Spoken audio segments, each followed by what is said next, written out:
محمد كما صليت على إبراهيم وعلى آل إبراهيم إنك حميد مجيد اللهم بارك على محمد وعلى آل محمد كما باركت على إبراهيم وعلى آل إبراهيم إنك حميد مجيد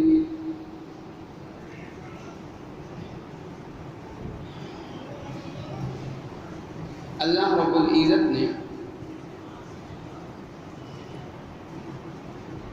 یہ دنیا انسان کی آزمائش کے لیے بنائی ہے۔ جو اس آزمائش کے اندر کامیاب ہوا تو اللہ رب العزت نے اس کے لیے جنت کا اعلان کرنا ہے۔ جو اس آزمائش اور امتحان کی گھڑی میں ناکام ہوا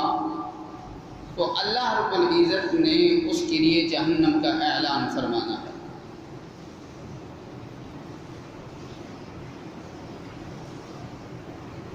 اللہ رب العزت نے جہنم بھی انسانوں اور جنوں کے لیے بنائی ہے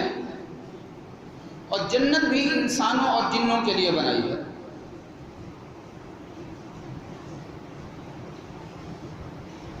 اور اللہ رب العزت کی جو رحمت ہے،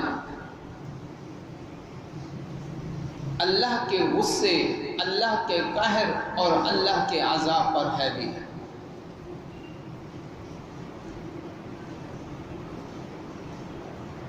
اللہ رب العزت کی جتنی صفات ہیں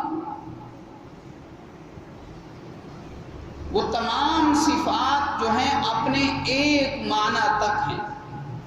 لیکن اللہ رب العزت کی ایک صفت ایسی ہے جو دو معنوں میں استعمال ہوتی ہے۔ ایک صفت کے علاوہ جتنی صفات ہیں وہ صرف اور صرف اپنے ایک معنی کے اندر استعمال ہوتی ہیں، لیکن جو ایک صفت ہے وہ ایسی ہے جو دو معنی کے اندر استعمال ہوتی ہے۔ وہ صفت کیا ہے؟ اللہ رب العزت کی رحمت۔ یہ جو رحمت والی صفت ہے یہ رحمان کے معنی بھی استعمال ہوتی ہے اور رحیم کے معنی میں بھی استعمال ہوتی ہے۔ اور اللہ رب العزت بڑے ہی رحیم و کریم ہے۔ ایک انسان اپنی ساری زندگی اللہ کی نافرمانیوں میں گزار دیتا ہے، لیکن جب اس کی موت کا وقت قریب آتا ہے، موت سے پہلے جب وہ ندامت کے ساتھ اللہ کے سامنے اپنا سر جھکا دیتا ہے، ندامت کے ساتھ اللہ سے معافی مانگ لیتا ہے، تو وہی انسان جو ساری زندگی اللہ کا نافرمان تھا، وہی انسان جب توبہ کر لیتا ہے اللہ کا دوست اور اللہ کا محبوب بن جاتا ہے۔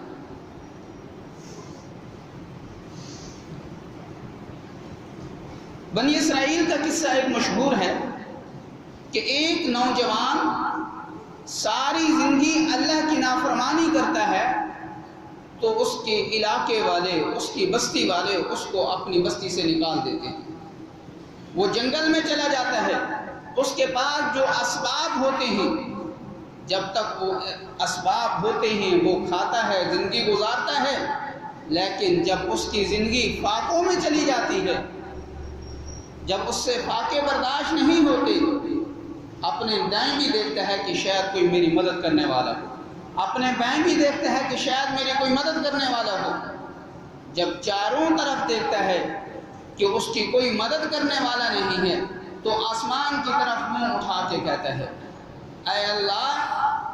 اگر تو مجھے معاف نہ کرے تو تو بڑھے گا نہیں، اگر تو مجھے معاف کر دے تو تیرے اندر کوئی نقصان نہیں آئے گا۔ تو اللہ رب العزت یہاں پر اس کی مغفرت کا اعلان فرما دیتے ہیں، اس کو موت آ جاتی ہے۔ حضرت موسیٰ علیہ السلام پر وحی نازل ہوتی ہے کہ اے موسیٰ، میرا ایک پیارا، میرا ایک دوست جنگل کے اندر وفات پا چکا ہے، اس کے جنازے کا انتظام کرو، اور اس جنازے کے اندر جو بھی شریک ہوگا ہم اس کو معاف فرما دیں گے۔ موسیٰ علیہ السلام اپنی قوم کے اندر یہ اعلان فرماتے ہیں کہ اللہ کا ایک پیارا اللہ کو پیارا ہو چکا ہے، اللہ کی طرف سے یہ اعلان ہوا ہے کہ جو اس کا جنازہ ادا کرے گا، جو اس کے جنازے میں شرکت کرے گا، ہم اس کو معاف فرما دیں گے۔ تو پوری بستی والے جو ہیں اس آدمی کے جنازے کے لیے آ جاتے ہیں۔ جب دیکھتے ہیں تو یہ تو وہی انسان ہے جس نے ساری زندگی اللہ کی نافرمانی کی۔ تو وہ قوم حضرت موسیٰ علیہ السلام کے پاس آتی ہے، عرض کرتی ہے، اے موسیٰ یہ کیا ماجرا ہے؟ یہ تو وہی انسان ہے جس کی نافرمانی کی وجہ سے ہم نے اس کو اپنی بستی سے نکال دیا تھا، اور ادھر اللہ کا یہ فرمان ہے کہ یہ میرا دوست ہے، جو اس کا جنازہ پڑھے گا ہم اس کو معاف فرما دیں گے۔ تو حضرت موسیٰ علیہ السلام اللہ رب العزت سے ہم کلام ہوتے ہیں، تو اللہ رب العزت سے جب یہ بات عرض کرتے ہیں تو اللہ رب العزت فرماتے ہیں کہ اے موسیٰ تمہارے لوگ جو کہہ رہے ہیں وہ بھی سچ ہے، لیکن جو میں کہہ رہا ہوں وہ بھی اپنی جگہ پہ سچ ہے۔ تو اللہ رب العزت فرماتے ہیں کہ جب لوگوں نے اس کو بستی سے نکال دیا، جب یہ جنگل کے اندر آیا، جو اس کے پاس اب اسباب تھے وہ ختم ہو گئے، جب فاقوں کے اندر زندگی گزاری، جب اس کی موت کا وقت قریب آیا تو اس نے اپنی مدد کے لیے چاروں طرف دیکھا، تو جب اس کی مدد کے لیے کوئی نہیں تھا تو اس نے ندامت کے ساتھ، شرمندگی کے ساتھ اس نے میرے طرف چہرہ اٹھایا، تو میری غیرت نے گوارا نہیں کیا کہ جس کو تمام لوگوں نے تنہا چھوڑ دیا، تو میں تو رب ہوں، اگر میں تنہا چھوڑ دوں گا تو میرے خدا ہونے کا کیا فائدہ ہے؟ تو اللہ رب العزت نے فرمایا تھے کہ یہ تو صرف اور صرف اس نے اپنے لیے معافی مانگی تھی، اگر یہ قیامت تک آنے والے تمام لوگوں کے لیے معافی مانگتا تو ہم پوری انسانیت کے لیے معافی کا اعلان فرما دیتے ہیں۔ اللہ رب العزت بڑے ہی رحیم و کریم ہیں، اللہ رب العزت رحم کرنے والے ہیں، اللہ کسی کے ساتھ ظلم زیادتی کرنے والے نہیں ہیں۔ ایک آدمی حضور صلی اللہ علیہ وسلم کی خدمت میں حاضر ہوتا ہے، کہتا ہے کہ اے اللہ کے نبی، میں نے اپنی زندگی کے اندر 70 بچیوں کو زندہ دفن کیا ہے، کیا میرے لیے معافی ہو سکتی ہے؟ تو اللہ کے نبی علیہ السلام افسوس کی وجہ سے کہ 70 بچیوں کو اس نے زندہ دفن کر دیا، تو حضور علیہ السلام کی پیشانی پر پسینہ آیا، اور حضور علیہ السلام نے اپنی پیشانی پر ایسے ہاتھ رکھا، 70 بچیاں اس نے زندہ دفن کی، تو وہ آدمی یہ سمجھا کہ آج ایسے ہی لگتا ہے کہ میری اللہ کے ہاں توبہ ہی قبول نہیں ہوگی۔ جیسے ہی اس کی زبان سے دھاڑ کی آواز نکلتی ہے تو اللہ رب العزت کی طرف سے جبرائیل امین علیہ السلام وحی لے کر آ جاتے ہیں، قُلْ يَا عِبَادِيَ الَّذِينَ أَسْرَفُوا عَلَىٰ أَنفُسِهِمْ لَا تَقْنَطُوا مِن رَحْمَةِ اللَّهِ۔ یہاں پر جو اللہ رب العزت نے جو لفظ ذکر فرمایا ہے، قُلْ يَا عِبَادِيَ الَّذِينَ، اگر کوئی انسان اپنے باپ کو تنگ کرتا ہے، ماں باپ کا نافرمان ہوتا ہے، تو ماں باپ اس کو دھتکار دیتے ہیں، دفع ہو جا، ہماری نظروں سے دور ہو جا۔ لیکن ایک انسان اللہ کی نافرمانی کرتا ہے، جب وہ صرف اور صرف اپنی عمر کے آخری حصے میں بھی اللہ سے معافی مانگنے کے لیے آ جاتا ہے، تو اللہ رب العزت اس کے لیے کیا الفاظ ذکر فرما رہے ہیں؟ قُلْ يَا عِبَادِيَ الَّذِينَ، اے میرے لال، میرے پیارے بندوں کو کہہ دو۔ ایک تو نافرمان ہے، پھر بھی اللہ نے اپنے نافرمان بندوں کے لیے کون سے الفاظ استعمال کیے؟ میرے پیارے بندوں کو کہہ دو کہ جنہوں نے اپنے نفس پر ظلم اور زیادتی کی ہے وہ میری رحمت سے مایوس نہ ہوں، میری رحمت سے مایوس نہ ہوں، وہ میرے سامنے معافی مانگے تو میں تو ان کو معاف کرنے والا ہوں۔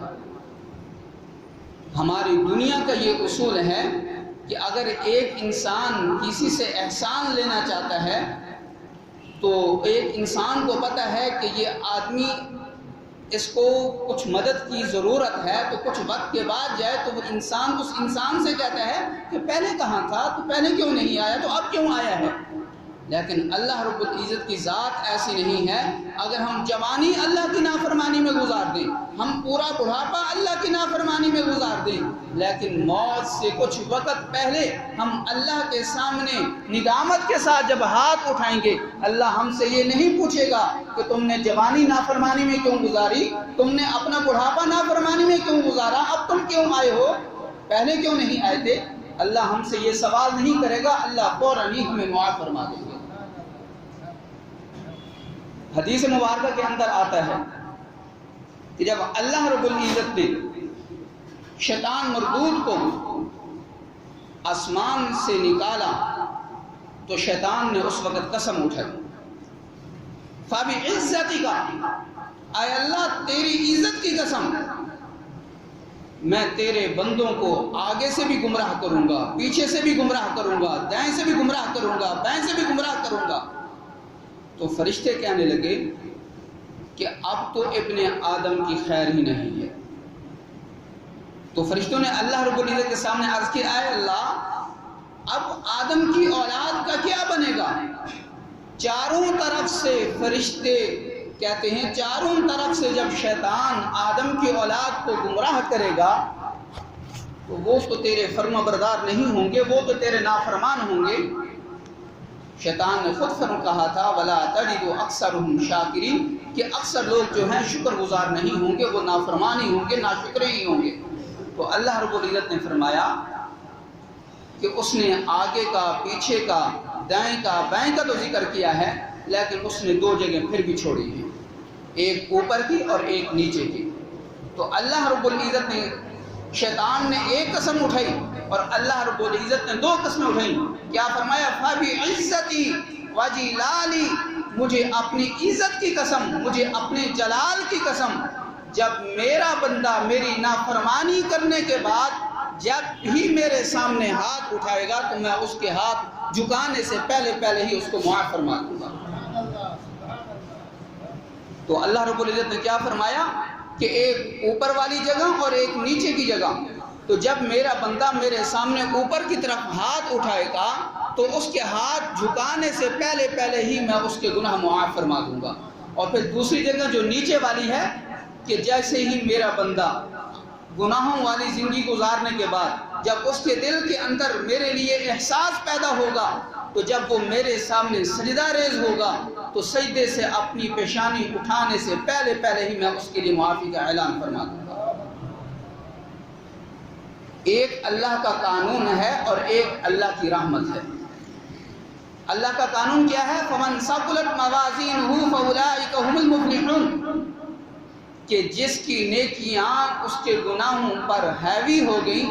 یعنی جس کی نیکیاں زیادہ ہیں گناہ کم ہیں، اللہ اس کے لیے جنت کا اعلان فرمائیں گے۔ اور دوسرا کیا قانون؟ وَمَنْ خَفَّتْ مَوَازِينُهُ فَأُولَٰئِكَ الَّذِينَ خَسِرُوا أَنفُسَهُمْ، کہ جس کے گناہ زیادہ ہیں نیکیاں کم ہیں، اللہ اس کے لیے جہنم کا اعلان فرمائیں گے۔ یہ ہے اللہ کا قانون۔ لیکن اللہ کی جو رحمت ہے وہ اللہ کے قانون پر بھی حاوی ہے کہ اللہ جس کو مرضی چاہے معاف کرنے والے ہیں۔ ایک امام گزرے ہیں علامہ ابن قیم رحمۃ اللہ علیہ، ان کی کتابوں کے اندر ایک واقعہ لکھا ہے کہ یہ اپنی بستی کے اندر، گلی کے اندر جا رہے ہیں، ایک ماں اپنے بیٹے کو مار رہی ہے، زبان سے گالیاں بھی دے رہی ہے، تو نہ پیدا ہوتا ہے اس سے اچھا تھا، تو نے ساری زندگی ہمیں ذلیل و رسوا کیا ہوا ہے، تو نے ہمیں بدنام کر کے رکھا ہوا ہے، مار بھی رہا ہے، مار بھی کھا رہا ہے، رو بھی رہا ہے۔ جب ماں مار کے تھک جاتی ہے اور ماں اس کو گھر سے دھکے دے کر نکال دیتی ہے۔ علامہ ابن قیم رحمۃ اللہ علیہ فرماتے ہیں کہ میں یہ سارا ماجرا دیکھتا رہا تو بچہ جب گلی کے کونے تک پہنچتا ہے تو وہاں پر پہنچ کر واپس آ کر اپنے گھر کی دہلیز پر سو جاتا ہے، تو میں اس کو اٹھا کر کہتا ہوں کہ تیری ماں نے تو تجھے یہاں سے نکال دیا ہے، پھر تو یہاں پر کیوں آیا ہے؟ تو وہ کہنے لگا میں دنیا کے جس کونے میں مرضی چلا جاؤں، جو ماں کی ممتا ہے وہ مجھے صرف اور صرف یہاں سے ملے گی، کسی اور جگہ سے نہیں ملے گی۔ تو کہتے ہیں کہ وہ بچہ وہیں پر سو گیا، تو جب ماں اپنی ضرورت کے لیے دروازہ کھولتی ہے، باہر جانے کی کوشش کرتی ہے تو دیکھتی ہے کہ بچہ گھر کی دہلیز پر سویا ہوا ہے اور اپنے بچے کو اٹھاتی ہے کہ تو یہاں پر کیا کر رہا ہے؟ میں نے تو تجھے گھر سے نکال دیا۔ تو بچہ آگے سے کہتا ہے اماں چاہے آپ نے مجھے گھر سے نکال دیا ہے، میں دنیا کے جس کونے میں چلا جاؤں، لیکن آپ جیسی ماں مجھے دنیا کے کسی کونے میں نہیں ملے گی۔ تو علامہ ابن قیم رحمۃ اللہ علیہ فرماتے ہیں کہ جب بندہ اللہ کی نافرمانی میں زندگی گزارتا ہے، اور جوانی بھی اس نے اللہ کی نافرمانی میں گزار دی، بڑھاپا بھی اللہ کی نافرمانی میں گزار دیا، لیکن جب اس کے دل کے اندر احساس پیدا ہوتا ہے کہ میں نے تو اللہ کی نافرمانی کی ہے، جیسے ہی وہ اللہ کے در پر سجدہ ریز ہوگا، جیسے ہی اللہ رب العزت کے سامنے معافی مانگے گا، صرف اس کو ہاتھ اٹھانے کی بھی ضرورت نہیں پڑے گی، اس نے اپنے دل کے اندر اخلاص کے ساتھ صرف یہ کہہ دیا اے اللہ مجھے معاف فرما، اے اللہ مجھے معاف فرما، اے اللہ مجھے معاف فرما، تو اللہ اس کے گناہوں کو معاف فرما دیں گے۔ حضرت عمر رضی اللہ تعالیٰ عنہ کے دور کا ایک واقعہ ہے کہ ایک گویہ تھا، گانے گانے والا تھا، تو وہ گانے گاتا تھا تو لوگ اس کو پیسے دیتے تھے، وہ اپنی روزی کا انتظام کرتا تھا، تو جب تک آواز تھی لوگ اس کو پیسے دیتے اور وہ اپنی روزی کا بندوبست کرتا۔ جب اس کی آواز ختم ہو گئی، بڑھاپا آیا تو آواز بھی ختم ہو گئی، تو جنت البقیع قبرستان کے اندر بیٹھا ہے، اللہ رب العزت کے سامنے کہتا ہے اے اللہ تو کتنا رحیم و کریم ہے، تم نے آواز دی تو لوگوں نے مجھے رزق دیا، لوگوں نے مجھے پیسے دیے، اب آواز نہیں ہے تو میرے پاس رزق نہیں ہے، اے اللہ میرے لیے رزق کا بندوبست فرما۔ حضرت عمر رضی اللہ تعالیٰ عنہ اس وقت امیر المؤمنین تھے، مسجد نبوی کے اندر سوئے ہوئے ہیں، خواب کے اندر اللہ رب العزت کی طرف سے آواز جاتی ہے اے عمر جنت البقیع کے اندر میرا ایک دوست مدد کے لیے پکار رہا ہے، جا اس کی مدد کر۔ حضرت عمر رضی اللہ تعالیٰ عنہ نیند کی حالت میں اٹھتے ہیں، نہ سر پر پگڑی نہ پاؤں میں جوتا، بھاگتے ہوئے آتے ہیں، تو ایک جھاڑی کے پیچھے ایک بوڑھا آدمی بیٹھا ہے، وہ اللہ سے ہم کلام ہو رہا ہے۔ جیسے ہی اس کی حضرت عمر رضی اللہ تعالیٰ عنہ پر نظر پڑتی ہے، وہ ڈر جاتا ہے کہ اب تو میری خیر نہیں ہے، عمر کے ہاتھ میں کوڑا ہوگا اور وہ تو مجھے کوڑے مارے گا۔ وہ بھاگتا ہے، حضرت عمر رضی اللہ تعالیٰ عنہ اس کو بلا کر کہتے ہیں رک جا، میں خود بخود نہیں آیا، مجھے تو بھیجا گیا ہے۔ وہ کہتا ہے کہ تجھے کس نے بھیجا؟ کہا کہ جس سے تو ہم کلام تھا مجھے تو اس نے بھیجا ہے۔ وہ کہنے لگا اے اللہ تو کتنا بڑا رحیم و کریم ہے، میں نے تو ساری زندگی تیری نافرمانی کی، آج میں نے صرف اور صرف اپنے پیٹ کے لیے تجھے بلایا ہے، تو نے اس پر بھی لبیک کہا۔ اس نے اسی وقت اللہ سے معافی مانگی اور چیخ ماری، وہیں پر فوت ہو گیا۔ اور حضرت عمر فاروق رضی اللہ تعالیٰ عنہ نے خود اس کا جنازہ پڑھایا اور خود ہی اس کو قبر کے اندر اتارا۔ تو ہمیں اس بات سے یہ ثابت ہوتا ہے، ہمیں یہ معلوم ہوتا ہے کہ اگر ہم ساری زندگی اللہ کی نافرمانی کریں، اخلاص کے ساتھ صرف اتنا کہہ دیں اے اللہ میری توبہ، اے اللہ میری توبہ، تو اللہ ہمارے تمام گناہوں کو معاف فرما دیں گے۔ تو دعا ہے کہ جو کچھ کہا ہے اللہ ہم سب کو صحیح معنی میں اس پر عمل کرنے کی توفیق عطا فرمائے۔